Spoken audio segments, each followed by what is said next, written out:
বিশ্ব রাজনীতির মঞ্চে অনেকেই আছেন যারা গলা ফাটিয়ে আধিপত্য দেখাতে চান, শব্দের তেজে ঘোষণা করেন জয়। কিন্তু ইতিহাস বলে সব বিজয় মঞ্চের চিৎকারে আসে না, কিছু বিজয় আসে নিঃশব্দ কৌশলে কিংবা একটুখানি স্মিত হাসিতে। ডক্টর মোহাম্মদ ইউনূসকে হয়তো কেউ ভাবেন একজন নরম স্বভাবের বক্তা ও শান্ত প্রকৃতির মানুষ, কিন্তু কূটনীতির ছায়াযুদ্ধের মাঝে তিনিই দেখালেন কিভাবে বোঝাপড়ার ছলে পাওয়া যায় কূটনৈতিক বিজয়। অন্যদিকে ভারতের প্রধানমন্ত্রী নরেন্দ্র মোদী বিশ্বের অন্যতম কৌশলী ও প্রভাবশালী নেতা, যাকে ঘায়েল করার কল্পনাও অনেকের সাহসিক কুলোয় না। তার সাথেই এক বৈঠকে ডক্টর ইউনূস চালিয়ে দিলেন এমন এক নীরব চাল, যার ঘূর্ণিতেই যেন খেই হারিয়ে ফেললেন খোদ মোদী নিজেই। এ যেন সেই প্রবাদের বাস্তব চিত্র। ঘুঘু দেখেছ কিন্তু ঘুঘুর ফাঁদ দেখনি। তবে এখানে কোনো ফাঁদ ছিল না, ছিল ধৈর্য, প্রজ্ঞা আর সুপরিকল্পিত কূটনীতি। আর সেই অদৃশ্য ফাঁদেই ধরা পড়ে গেলেন নরেন্দ্র মোদী। সবগুলো নিয়েই কথাবার্তা হয়েছে। আমি বলবো যে মিটিংটা খুবই কনস্ট্রাকটিভ, প্রোডাক্টিভ এবং ফ্রুটফুল হয়েছে। সেদিনের দৃশ্যটি ছিল ঠিক এমন এক গম্ভীর সম্মেলন কক্ষ। নরেন্দ্র মোদী আগে থেকেই বসে আছেন, তার পাশে সারিবদ্ধভাবে দাঁড়িয়ে আছেন ভারতের পররাষ্ট্র মন্ত্রণালয়ের উচ্চপদস্থ কর্মকর্তারা। চারপাশে নিঃশব্দ টানটান ভাব। ঠিক তখনই দরজা খুলে দৃপ্ত ভঙ্গিতে প্রবেশ করলেন ডক্টর মোহাম্মদ ইউনূস। তিনি প্রবেশ করলেও তখন বাজেনি কোনো ঘণ্টা কিংবা ছিল না কারো কোনো নির্দেশনা। তবুও দাঁড়িয়ে গেলেন নরেন্দ্র মোদী সহ উপস্থিত সকলে, যেন নীরব সম্মান জানানো হলো এক প্রজ্ঞাবান যোদ্ধাকে, যিনি তলোয়ার না তুলে শুধু শান্তভাবে কৌশলের তরবারি চালাতে জানেন। সেই মুহূর্তে হয়তো কেউ জানতো না এই নীরবতার মাঝেই লুকিয়ে আছে এক বিশাল পরিবর্তনের ইঙ্গিত। বিমস্টেক সম্মেলনের আড়ালে যে বৈঠক ছিল অনেকের চোখে সৌজন্যমূলক, সেটি হয়ে উঠল কূটনীতির এক চমকপ্রদ টার্নিং পয়েন্ট। মাননীয় চিফ অ্যাডভাইজার মহোদয় ইন্ডিয়ার প্রধানমন্ত্রী শ্রী নরেন্দ্র মোদীর সাথে বৈঠক করেছেন এবং বৈঠকে আমাদের সাথে যে পারস্পরিক স্বার্থ সংশ্লিষ্ট যতগুলো ইস্যু ছিল সবগুলো নিয়ে কথা হয়েছে।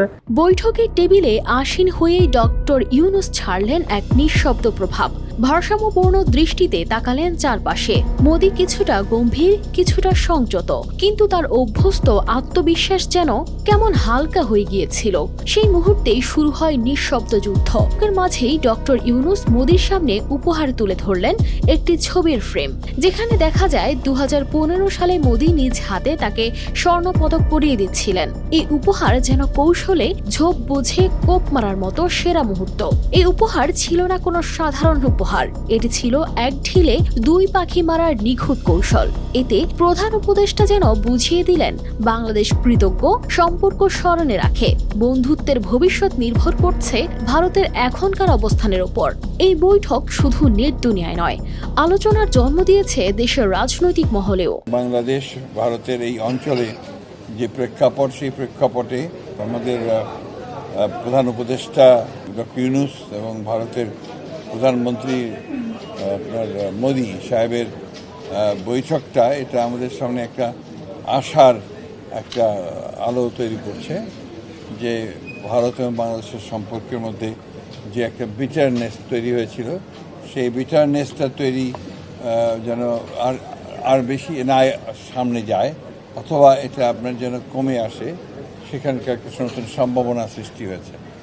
ডক্টর মোহাম্মদ ইউনূস এবং নরেন্দ্র মোদীর সাথে যে সাক্ষাৎকার, এই সাক্ষাৎকারটি অত্যন্ত গুরুত্বপূর্ণ ছিল। 40 মিনিটের এই সাক্ষাৎকারে প্রধান উপদেষ্টা ডক্টর মোহাম্মদ ইউনূস বিষয়গুলো নরেন্দ্র মোদীর কাছে ডাইরেক্ট তুলে ধরতে সক্ষম হয়েছেন। পানি বন্টনের ব্যাপারে তিনি কথা বলেছেন, এরপরে তিস্তার বিষয়ে কথা বলেছেন, তিনি সীমান্ত হত্যার ব্যাপারে কথা বলেছেন এবং সর্বশেষে শেখ হাসিনার ভূমিকা সম্পর্কে কথা বলেছেন। নেটিজেনদের কারো কারো প্রশ্ন ছিল, এখানে কেন জুলাই অভ্যুত্থানে গণহত্যার ছবি সংবলিত বই আর্ট অফ ট্রায়াম্ফ না দিয়ে শুধু এই ছবিটি দেওয়া হলো?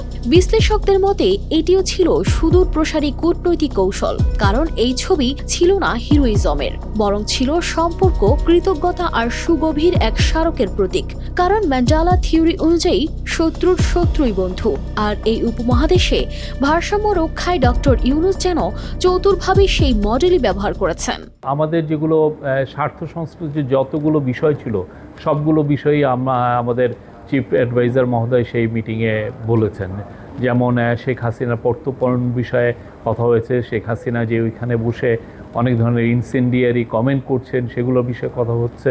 তারপরে বর্ডার কিলিং নিয়ে কথা হয়েছে। আমাদের দুই দেশের মধ্যে যে গাঞ্জেস ওয়াটার ট্রিটিটা আপনি জানেন যে নতুন করে এটার এক্সপায়ার হয়েছে, নতুন করে ট্রিটিটা হওয়ার আবার কথা হচ্ছে, এবং তিস্তা ওয়াটার, এগুলো সবগুলো নিয়েই কথাবার্তা হয়েছে। প্রধান উপদেষ্টার হাতে থাকা দাবিসমূহ ছিল সাহসী: তিস্তার পানি বন্টন, সীমান্ত হত্যার অবসান, এমনকি হাসিনার প্রত্যাবর্তন না করার বিষয়টিও তোলা হয় সরাসরি। বহু বছর ধরে যেগুলো কেবল ঝুলেছিল, তিনি তা বললেন ধীরস্থিরভাবে কিন্তু দৃঢ় কণ্ঠে।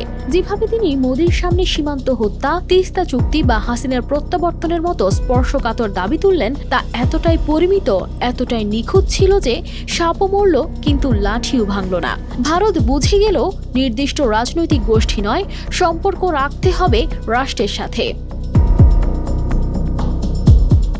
News desk, RTV।